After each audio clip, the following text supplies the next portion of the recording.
Kautar, si tu es prête? Oui, bah, vous arrivez à voir mon écran?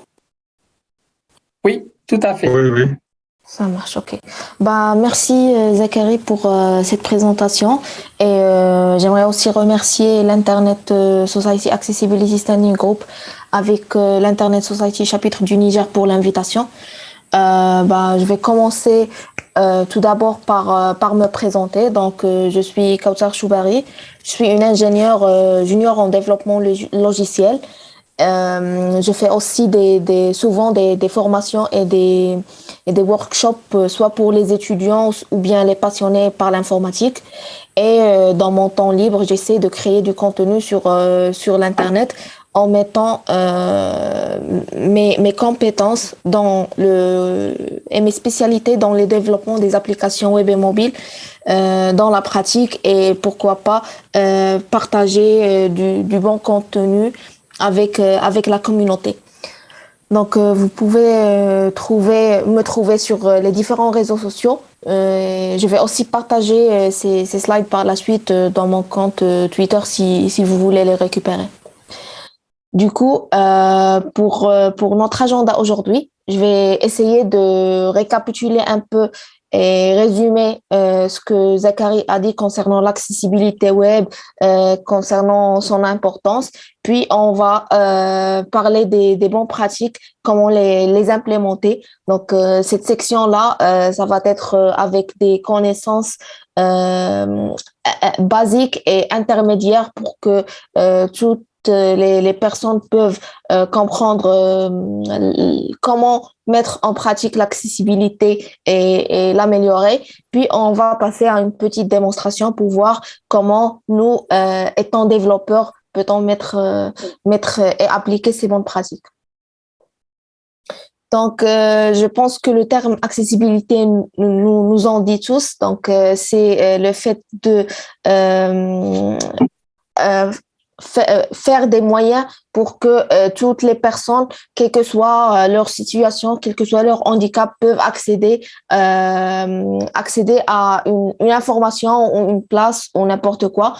Du coup, le but de cette présentation, c'est que je pense que nous tous nous avons une idée sur l'accessibilité en général, mais le problème commun, c'est que même si on connaît ces termes-là, on nous les mettons pas en pratique.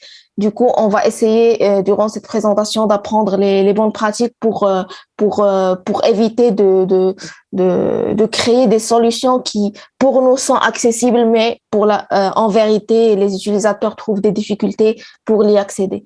Donc, comme Zachary a dit, l'accessibilité web, c'est la mise en disposition la mise en disposition pour les utilisateurs, quel que soit leur logiciel, infrastructure, langue, culture. Donc, on essaie de supprimer tous les obstacles qui leur empêchent à accéder au contenu web et à ces services web et aux différentes ressources numériques. Donc, voici le logo conventionné de l'accessibilité web. Donc, si on essaie de décrypter ce logo, on a ici donc cette icône qui définit les problèmes de mobilité. Par exemple, les handicaps moteurs, on a aussi les problèmes auditifs. Donc, les gens souvent utilisent les langages de signes pour pouvoir communiquer avec les personnes sourds-muets. Après, on a dans cette partie les problèmes cognitifs. Donc, ce sont généralement des déficiences physiques ou bien des maladies mentales ou bien des maladies ou bien des déficiences intellectuelles. Et par la suite, on a les problèmes de vision. Donc, pour les problèmes de vision, c'est pas toujours donc assez grave. On peut aussi, par exemple, citer les personnes qui utilisent des écrans de taille petite ou bien les personnes qui ne peuvent pas lire les textes qui sont petits. Donc, ce sont vraiment les personnes en situation de handicap. On peut être tous tout le monde peut avoir un handicap, non seulement les maladies graves qu'on sait. Donc, aussi l'accessibilité, donc, c'est référencié en abréviation comme A11Y. Pour la situation des handicaps dans le monde, on a, voici les statistiques récentes faites par les États-Unis. Donc, on a une personne parmi 5 qui ont un type d'handicap. Voici la répartition de ces chiffres-là. Donc, vraiment, ça constitue une très grande part de notre population. Et le fait de pouvoir donner cette importance et pourquoi l'accessibilité est-elle si urgente qu'on doit le considérer dans le développement de notre application. Tout d'abord, c'est un droit humain, donc toutes les personnes devront avoir l'accès à les applications et les services web, quel que soit leur handicap. Puis on a donc l'accessibilité aussi s'intègre dans l'inclusion sociale, l'égalité et la non-discrimination. On peut aussi citer plusieurs avantages pour les entreprises. Donc, ça va certainement renforcer votre marque si vous aidez un grand part du public à atteindre vos services et pouvoir naviguer vos services et vos applications. Aussi, donc, ça va toucher un public plus large. Donc, qui dit accessibilité dit de nouvelles portes de marché, et on peut aussi citer que ça pourra aider à réduire les risques des complications juridiques, comme a mentionné Zachary. Donc, il y a dans les États-Unis et dans l'Europe des lois. Par exemple, l'ADA, c'est une abréviation du American with Disability. Donc, ce sont les personnes, c'est une loi qui insiste que toutes les personnes doivent avoir comme droit civil la législation pour utiliser l'Internet avec un accès légal. Donc, il y a aussi dans la France, par exemple, il y a des certaines lois concernant les entreprises qui dépassent un certain chiffre d'affaires, que tous leurs services donc doivent être accessibles aux personnes handicapées. Et en citant services, donc il n'y a pas de limite, que ce soit des services hors connexion ou bien des services qu'on peut y accéder à travers des applications web, mobiles, etc. Il y a aussi le référentiel général d'amélioration de l'accessibilité, RGAA. Donc, c'est un sorte de guide et de référentiel où il y a les bonnes pratiques qu'on doit les respecter pour pouvoir que nos services soient dans les normes. Et en dernier lieu, on peut citer aussi l'amélioration du référencement SEO qui permettra, donc, dans les pratiques qu'on va voir tout de suite, il permet aussi non seulement augmenter l'accessibilité de notre plateforme, mais aussi augmenter le référencement et le ranking dans les différents sites de recherche. Donc, pour pouvoir comprendre tout d'abord comment ces personnes handicap utilisent l'Internet, donc j'ai mis ici quelques images pour voir les différents outils et comprendre mieux comment ces personnes utilisent Internet. On a tout d'abord les screen readers, ce sont les lecteurs d'écran. Et donc, par exemple, une personne qui n'arrive pas à voir, donc il peut avoir un lecteur et qui va lire tout le contenu de la page, et il va pouvoir interagir avec le contenu à travers des claviers bien spéciaux, par exemple avec les schémas de braille. On a aussi les switches, donc c'est comme l'exemple que j'ai cité auparavant. Donc les switches, ce sont des mini claviers bien structurés pour ces personnes-là. Donc on a par exemple ici les différents points pour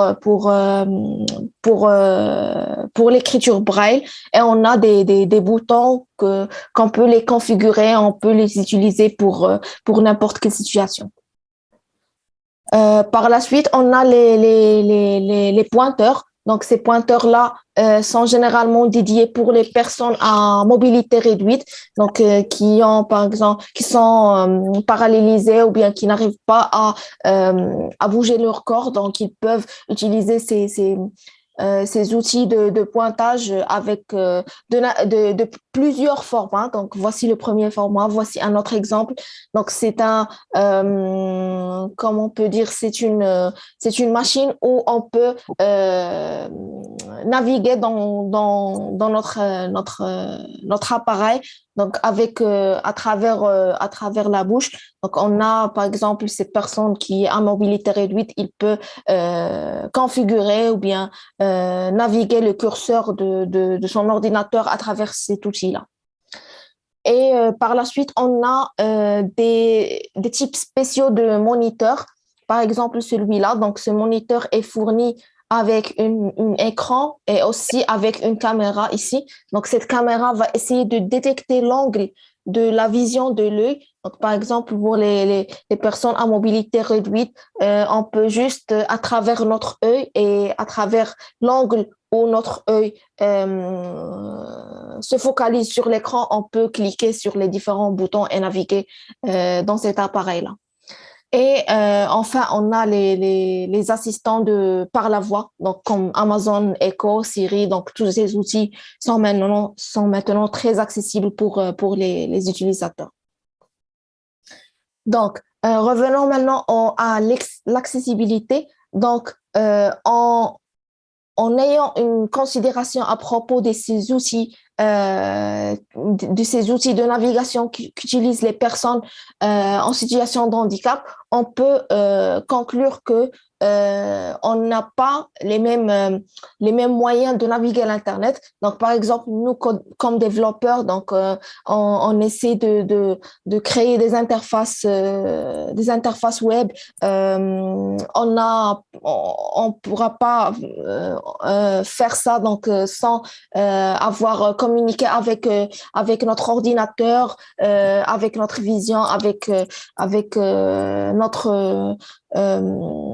notre voix. Donc, mais pour les utilisateurs où c'est notre plateforme seront dédiés, donc ils n'auront pas les mêmes accès pour utiliser notre contenu. Donc, pour les utilisateurs, pour les développeurs, ils essayent de utiliser des outils d'évaluation pour augmenter la performance de l'application. Et pour les utilisateurs, donc, ils essaient d'utiliser donc soit les navigateurs, soit ces outils de l'accessibilité. Donc, on va maintenant enchaîner vers les bonnes pratiques de l'accessibilité. Donc, je vais les regrouper en plusieurs parties. Je vais commencer par le contenu. Donc, comment peut-on rendre notre contenu accessible? Donc, j'ai mis des images pour mieux illustrer chaque point. Donc, on va commencer par exemple pour ce site web-là. Donc, on a ce header-là donc, qui contient Make It Beautiful. Et ce site web, c'est une plateforme pour pouvoir télécharger les illustrations et les icônes et les différentes images qu'on peut y accéder dans ce site web-là. Donc, le souci qu'on a avec ce titre-là, c'est que si on utilise un lecteur d'écran et ce lecteur d'écran donc va nous dicter les menus de navigation, va nous dicter aussi ce grand titre-là. Donc, on n'aura pas une grande information à propos du contenu de ce site-là ou bien à quoi ça sert ce site-là, qu'est-ce qu'il propose, quels sont les services qu'on peut y bénéficier à travers ce site-là. Donc, ce qu'on propose, c'est que d'utiliser des grands titres qui vont être significatifs. Par exemple, ici, on donne clairement dans notre titre que cette plateforme-là est pour les icônes, pour les utilisations, pour pouvoir les télécharger. Donc, lorsqu'on va utiliser notre lecteur d'écran, on va comprendre le but de cette plateforme-là en passant par ce grand titre-là. La chose qui était un peu difficile pour la première illustration. On a aussi concernant le contenu, le fait, les boutons du call to action qu'on utilise. Donc, parfois, on utilise des termes qui sont pas assez compréhensibles, par exemple, des termes génériques comme contactez-nous ou bien commencer la démo ou bien d'autres choses. Donc, il faut mieux utiliser des labels qui sont bien précises et qui aussi montrent le but de chaque action qu'on va l'enchaîner en cliquant sur notre bouton. Par la suite, donc, on a sur l'Internet en général, que ce soit sur LinkedIn, Twitter ou n'importe quel réseau social, on a des contenus, on partage du contenu, que ce soit de l'image, du vidéo, etc. Donc, ces réseaux sociaux nous proposent d'insérer un texte alternatif pour les personnes qui utilisent les lecteurs d'écran ou pour les personnes qui n'arrivent pas à voir notre interface web. Donc, il vaut mieux que on fournit du texte pour le contenu qui est non textuel, comme j'ai dit, une image, une vidéo, etc. Donc, si on peut récapituler la partie du contenu, donc on doit être vraiment bref dans la description de nos titres. Ils doivent être bien précis et aller jusqu'au point. Ils doivent être clairs et simples pour que l'utilisateur ne trouve pas des complexités, soit de compréhension pour les personnes qui ont des problèmes cognitifs ou bien pour les personnes qui ont des soucis de vision. On peut aussi utiliser, comme j'ai mentionné, et fournir du texte pour le contenu non textuel. Par la suite, on va enchaîner avec la conception visuelle. Donc, on est tous conscients que quelques exemples de sites web, on les trouve, par exemple, difficiles à les lire. Donc, voici une petite illustration qui montre une comparaison entre les deux sections.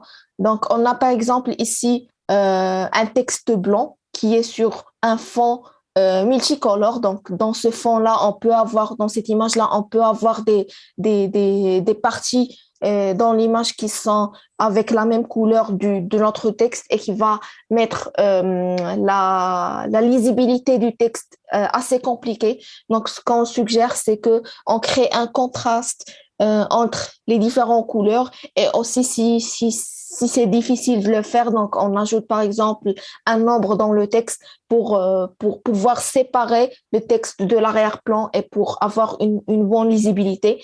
Donc ce problème-là peut être confronté par les personnes qui ont des troubles de vision ou bien les personnes dyslexiques. Donc il vaut mieux créer un contraste entre les différents éléments de notre plateforme. Donc, il y a aussi, par exemple, pour les personnes dyslexiques, donc il vaut mieux séparer les différentes sections de notre plateforme web avec un bon espacement. Donc, c'est pas toujours une bonne pratique d'utiliser la même taille de l'espace dans les différentes sections. Donc, pour séparer le titre du paragraphe, il vaut mieux créer une bonne marge d'espace pour qu'on puisse séparer visuellement ces contenus-là. Et comme j'ai dit, par exemple, pour les personnes qui trouvent et qui ont des troubles de vision ou bien les personnes dyslexiques trouvent souvent des problèmes en naviguant les contenus sur Internet. En parlant aussi du contraste, donc voici un mauvais exemple du contraste des couleurs. On a par exemple un fond en rouge avec un texte en bleu. Donc, ça crée vraiment un mauvais contraste et on pourra pas lire ces textes-là avec une grande difficulté. Même les personnes qui n'ont aucun souci, aucun problème vont trouver des difficultés pour lire ces textes-là.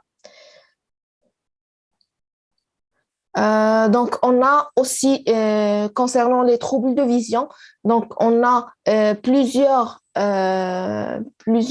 maladies par exemple, les personnes qui ont des troubles de couleurs, qui ne peuvent pas différencier les différentes couleurs. Donc, ce sont les personnes daltoniennes, par exemple. Donc, on a plusieurs types de maladies. Donc, voici par exemple un exemple de couleur vu par ces personnes-là. Donc, par exemple, le rouge, ça va pas être vu par eux comme la manière dont les personnes normaux peuvent le visualiser. Donc, voici aussi un spectre de couleurs. Pardon? Non, allez-y, c'est Nassir, veuillez couper votre micro. Allez-y. D'accord. Donc, comme j'ai dit, il y a plusieurs personnes qui sont daltoniens et qui trouvent des troubles pour voir les couleurs. Donc, on peut voir ici le spectre de couleurs normales pour une personne normale et son équivalent pour les différents maladies. Donc, cela va, par exemple, si on utilise des couleurs pour différencier deux types de catégories, par exemple ici, l'équipe A et l'équipe B, donc ça va être difficile pour les autres personnes atteintes par ces maladies de différencier en fait ces deux catégories à travers les couleurs. Donc, ils vont mieux prendre ça en considération. Donc, pour conclure cette partie de la conception visuelle, donc, il faut mieux utiliser des polices cohérentes et de minimiser le nombre des polices utilisées. Aussi, de vérifier que la taille est assez grande pour l'utilisateur. Ainsi, on doit choisir les bonnes couleurs, créer un bon contraste et ajouter des espaces blancs si c'est nécessaire. Donc, avant d'enchaîner, j'aimerais bien vous montrer un site web qui est très pratique. Donc, ce site s'appelle Who Can Use. Donc, il va nous aider, par exemple, lorsqu'on est dans le design d'une plateforme, lorsqu'on est dans la conception, à choisir les bonnes couleurs. Donc, par exemple, si je choisis ici un autre couleur, par exemple celui-là, donc on peut voir clairement que c'est pas un ne crée pas un grand contraste.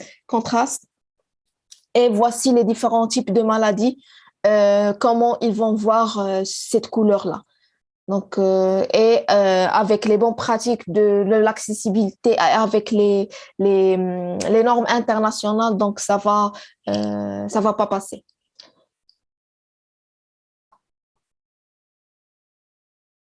Sinon, pour enchaîner la section suivante, c'est à propos de la navigation. Donc, on peut voir dans cette capture-là un exemple d'une plateforme web où on a plusieurs menus et après, dans chaque menu, on peut y accéder à une certaine page. Donc, le souci avec cette plateforme-là, c'est que lorsqu'on s'est choisi un menu dans notre navigation, on ne peut pas savoir quel menu qu'on a choisi. Donc, on n'a pas une différenciation de couleur dans le titre. Donc, il vaut mieux, par exemple, ici, lorsqu'on sélectionne le menu d'accueil, on peut voir clairement que c'est le menu accueil qui est bien sélectionné. Donc, ça va permettre pour les personnes qui ont des troubles, qui ont des soucis des soucis cognitifs et des problèmes de mémoire, de bien repérer le menu qu'ils ont sélectionné. On a aussi dans la navigation, donc on peut, par exemple, lorsqu'on a un lien qu'on veut l'insérer, on met souvent, par exemple, cliquer ici, afficher plus ou bien des termes comme ça qui sont génériques. Mais le souci avec cette écriture-là, que lorsqu'on passe à un lecteur d'écran, c'est qu'il va nous lire le texte, par exemple ici, Killer Bees, et après, il va nous lire click here. Donc, le souci, c'est que lorsque notre lecteur d'écran va lire click here, l'utilisateur qui utilise un lecteur d'écran ne va pas comprendre on va cliquer sur quoi, on va accéder à quoi. Donc, ils vont mieux utiliser les liens comme ça, donc les intégrer avec le texte de ce lien-là et d'utiliser des liens significatifs. Donc, pour conclure ici cette partie, donc, ils vont mieux utiliser une navigation cohérente avec différencier les différents menus sélectionnés et éviter les liens significatifs et utiliser, par exemple, des grands boutons qui vont être bien repérés à travers l'utilisateur. Et pour notre dernière partie, c'est les formulaires. Donc, on utilise souvent des formulaires comme ça. Donc, on trouve souvent sur Internet des formulaires où on a la signification du champ dans ce conteneur-là. Donc, le souci, c'est que lorsqu'on utilise un lecteur d'écran, on n'arrive pas à connaître ce champ et ça sert à quoi? Donc, ils vont mieux utiliser des libellés avant chaque champ pour pouvoir pour permettre au lecteur d'écran de lire la libellée et puis donner l'accès à l'utilisateur d'insérer ces données dans ce champ-là. Donc, voici un exemple. Donc, comment on peut améliorer notre formulaire. Donc, même si le design, ça va...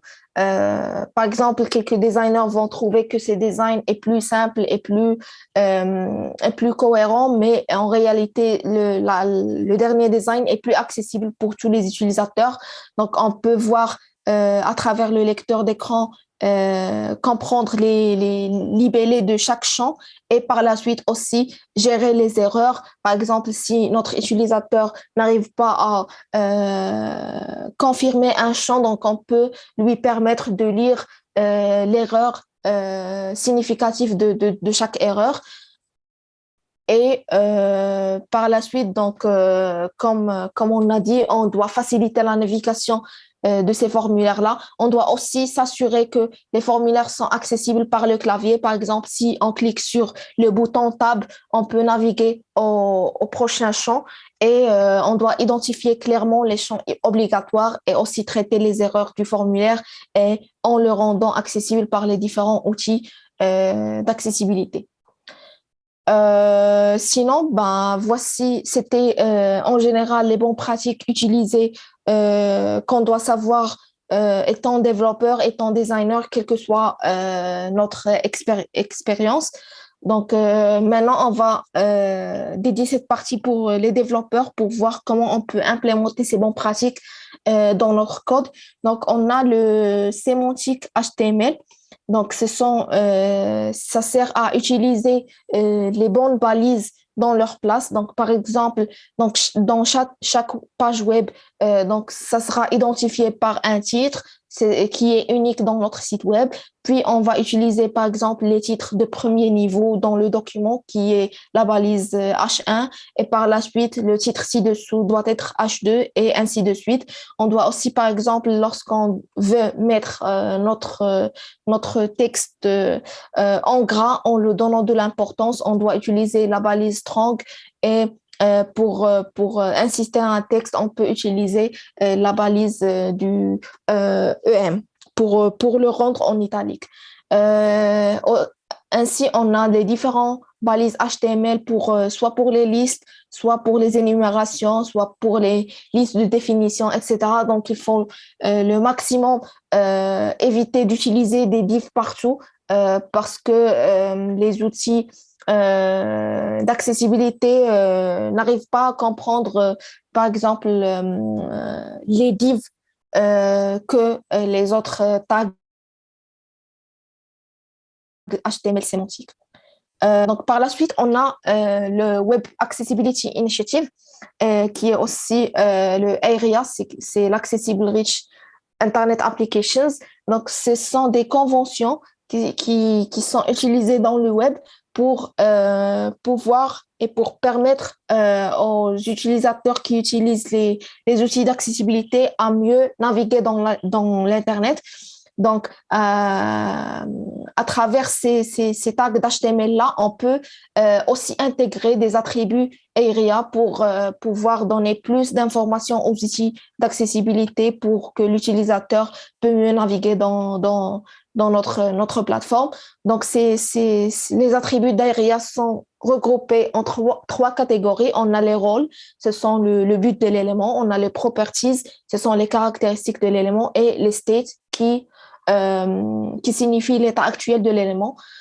Donc, on va voir ceci en pratique, mais tout d'abord, j'aimerais bien expliquer comment l'utilisateur navigue le web à travers cette interface. Donc, que ce soit nous, comme développeurs, on écrit du code, soit en HTML, soit en JavaScript, soit en React ou n'importe quelle librairie. Donc, notre code-là va être utilisé pour remplir le DOM tree.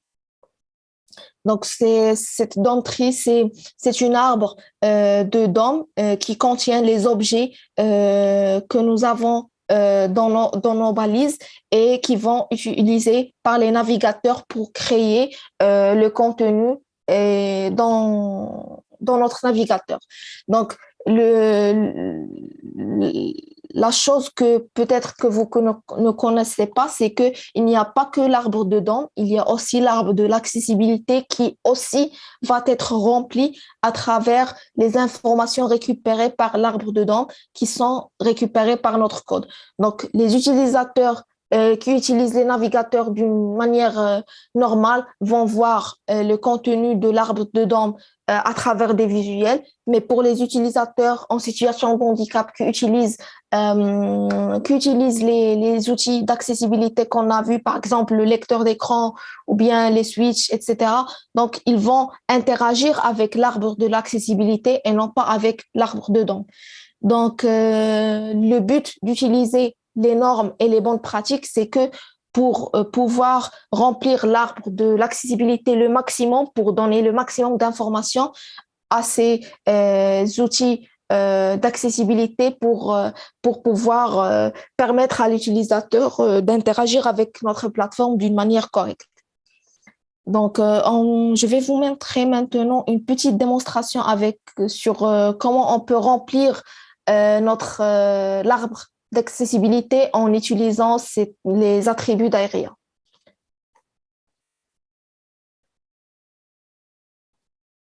Donc,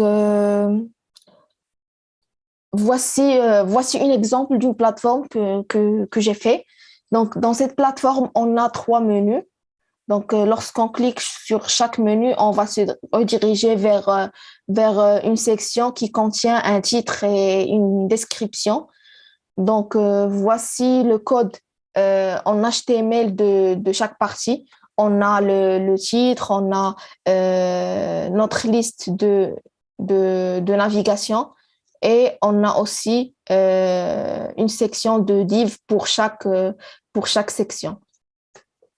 Donc, si on veut commencer par remplir l'accessibilité tree, je vais commencer tout d'abord pour vous montrer comment on peut voir l'arbre de l'accessibilité dans l'outil de Chrome Developer Tools.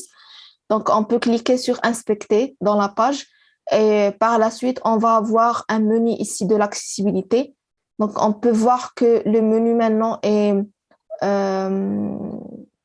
donc, cette page-là, c'est la page qui ne contient pas les attributs d'accessibilité.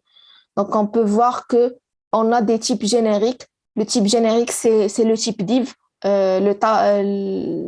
Qu'on peut voir ici, c'est la balise div qu'on a utilisée. Donc, le type générique, c'est une mauvaise utilisation des balises qui ont interprété par l'arbre de l'accessibilité. Donc, notre but dans cette démonstration, c'est d'améliorer le contenu de l'arbre de l'accessibilité à travers les attributs d'Area. Donc, on va commencer tout d'abord par définir le rôle de chaque élément HTML. Donc, je vais commencer, par exemple, ici par la liste. Donc, cette liste, c'est notre menu de navigation.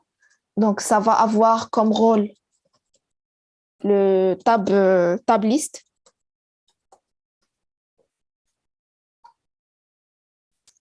Et par la suite, donc, chaque élément de notre liste devra avoir le rôle tab.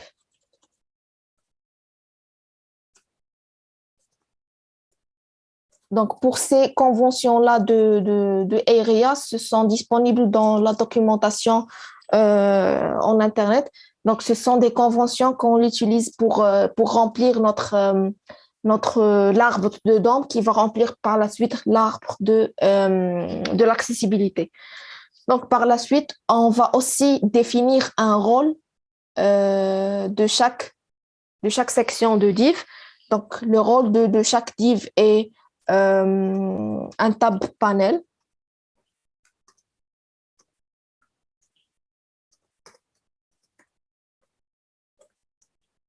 Donc, je vais essayer de le mettre dans toutes les sections qu'on a. Et donc, maintenant, on a défini le rôle, le but de chaque élément. Donc, on doit par la suite définir, par exemple, le state. Donc, c'est plus facile de définir le state. Donc, ce qu'on dit par le state, c'est l'état actuel de l'élément. Donc, par défaut, on a le menu home qui est sélectionné. Donc, on doit donner une information à travers notre code que ce menu home, c'est le premier qui est sélectionné. Donc, on va ajouter un attribut qui s'appelle area selected. Et on va donner l'attribut true pour home, c'est celui-là qui est sélectionné par défaut. Et pour les autres, on va donner false. Donc, ceci va permettre à les différents outils d'accessibilité de savoir que c'est le menu home, c'est le premier menu qui est sélectionné par défaut. Du coup, par la suite, on a défini les states. On va définir les propriétés et les caractéristiques de chaque élément. Donc, pour définir ceci, on peut dire que, par exemple, cette liste-là, l'élément de notre liste-là, c'est l'élément de notre menu de navigation et c'est cet élément-là, cette balise-là qui contrôle la partie div. Donc, si on ne clique pas sur un élément de la liste, on ne peut pas voir cette div-là. Donc, on va ajouter un autre attribut qui s'appelle Area Controls. Et donc, cet attribut va permettre de dire à notre outil d'accessibilité que cette liste-là va contrôler cette section-là de div. Donc, il va prendre comme paramètre l'identifiant de cette div. Donc, ici, on a home. Et par la suite, on peut ajouter les différents idées des différentes sections. Par exemple, ici, pricing. Et ici, on a about. Donc, ici, on a mentionné, on a rempli ce paramètre-là dans l'arbre de l'accessibilité que chaque liste va contrôler un certain élément des autres balises div. Et par la suite, donc, on va ajouter une autre caractéristique à ces divs-là, c'est que donc chaque div a un libellé qui est cette liste item-là. Donc, pour mieux visualiser ça dans le navigateur, donc on a cette section et cette section donc, va avoir comme libellé le titre du menu dans la navigation. Donc, pour pouvoir identifier ça, on va ajouter un un attribut qui s'appelle area labeled by. Et ici, on va ajouter l'identifiant de notre liste. Donc, puisque notre liste item n'a pas encore les identifiants, donc il vaut mieux les définir. Donc, on peut faire ici Home tab. On va créer des identifiants pour chaque élément de notre liste. Et par la suite, on va remplir notre area labeled by avec les identifiants de la liste.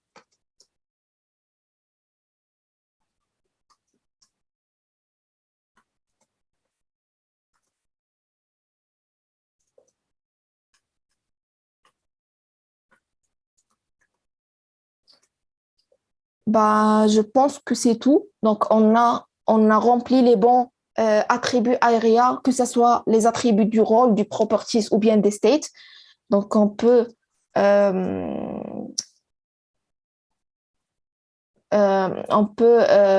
actualiser notre page web. Et je vais aussi refaire l'inspecter et voir dans le menu accessibilité. Voilà, on n'a pas le type générique puisqu'on a montré au navigateur que ce div, voici son but, voici son rôle. Son rôle, c'était les tables panel. Et on a par la suite aussi défini les rôles de chaque élément de notre navigation. Donc, ceci va donner une meilleure pratique et suivre les normes internationales pour l'utilisation de ces outils d'accessibilité. Un dernier point que j'aimerais le mentionner, c'est que en naviguant dans cette accessibilité menu dans le Chrome Developer Tools, ça va être un peu difficile de naviguer entre les différentes sections ici. Donc, on peut cocher cette case-là pour pouvoir voir tout cet arbre de l'accessibilité comme l'arbre de Damp qu'on a ici. Donc, on peut juste cocher cette case-là et redémarrer l'outil. Et par la suite, donc, on aura accès à l'accessibilité tree.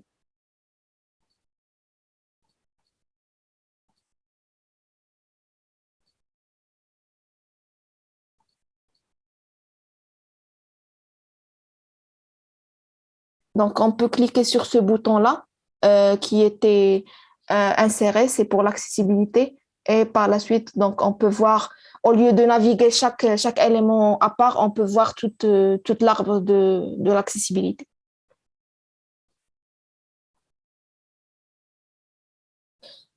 Donc, pour conclure notre présentation, j'aimerais bien présenter quelques outils d'accessibilité qui vont vous aider, en tant que développeur, de créer des plateformes bien accessibles.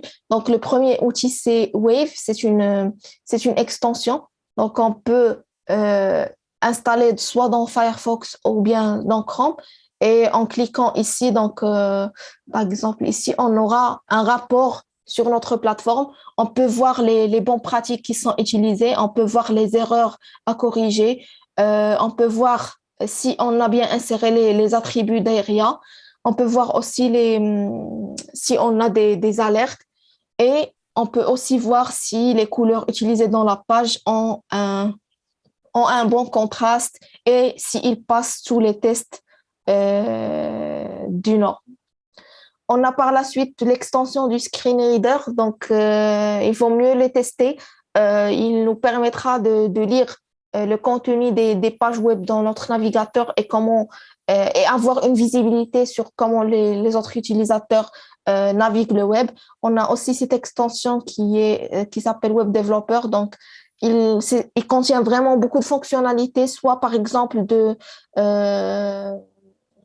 de bloquer le CSS ou bien le JavaScript et voir le comportement de la page. On peut voir les images. Est-ce qu'on a est-ce qu'on a fourni du texte alternatif pour chaque image. Donc, vraiment, il contient beaucoup de sections et beaucoup d'outils intéressants. Et par la suite, donc, j'ai listé dans ce lien-là une repo sur GitHub qui contient plusieurs outils dans plusieurs catégories pour pouvoir, pourquoi pas, utiliser et voir chaque outil, son but et comment est utilisé par une large partie des utilisateurs. Et donc, si on souhaite conclure cette présentation, c'est que pour, pour, euh, pour mieux comprendre l'accessibilité, on peut le résumer dans le mot pour. Donc, P, c'est pour perceptible, O pour opérable, ça veut dire exploitable, et U pour understandable, ça veut dire compréhensible, et R pour le robustesse. Donc, pour P, le perceptible, donc le contenu doit être accessible aux utilisateurs par la vue, par le toucher ou par la voix. Sinon, pour opérable, ça veut dire exploitable. Donc, notre produit doit être accessible par le clavier, navigable et compatible par les différentes méthodes de saisie, que ce soit les claviers, les switches, le clavier de Braille, etc. Pour compréhensible, donc ça veut dire que notre contenu doit être lisible et prévisible avec des étiquettes et des instructions bien claires. Comme j'ai mentionné, donc les titres doivent être simples et clairs pour que tous les utilisateurs peuvent comprendre le contenu de la page. Et à la fin, on a la robustesse. Ça veut dire que notre produit doit fonctionner avec une variété des technologies d'assistance, donc soit avec les navigateurs ou les dispositifs qu'on a vus.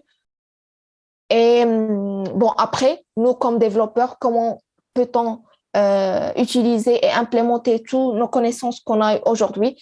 Donc, on doit utiliser les meilleures balises, utiliser les attributs d'ARIA. Pourquoi pas fournir du texte pour le contenu non textuel, que ça soit à travers des sous-titrages ou bien à travers des descriptions.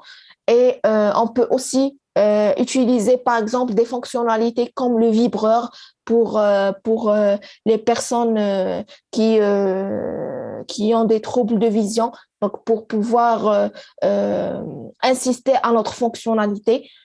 Et on peut aller vraiment jusqu'au prochaine étape à travers d'utiliser des outils qui vont fournir des fonctionnalités supplémentaires. Par exemple, j'ai trouvé dans ce site-là, qui est un site qui contient beaucoup de formations en ligne à propos de l'informatique en général. Donc, j'ai trouvé dans ce site-là un bouton de l'accessibilité qui contient plusieurs fonctionnalités. Par exemple, on peut utiliser le lecteur d'écran à travers cette extension-là. On peut augmenter la taille de texte. On peut afficher des polices pour les personnes de la dyslexie. On peut ajouter des espaces. On peut changer les couleurs, le contraste. Vraiment plusieurs outils qu'on peut en bénéficier dans ce site-là. On peut aussi, par exemple, utiliser les fonctionnalités du texte to speech, donc du texte vers la voix, soit à travers ces outils-là, ou bien on peut utiliser des solutions qui sont existantes, que ce soit dans Google ou bien Azure, ou plusieurs services de cloud donnent des services comme ceci. Et c'était tout pour moi. Je vous remercie pour votre attention. J'ai listé aussi dans ce dernier slide des liens très utiles à propos de l'accessibilité si vous souhaitez voir d'autres guidelines, d'autres informations à propos de ce sujet-là. Et merci pour votre attention. Si vous avez des questions, donc n'hésitez pas.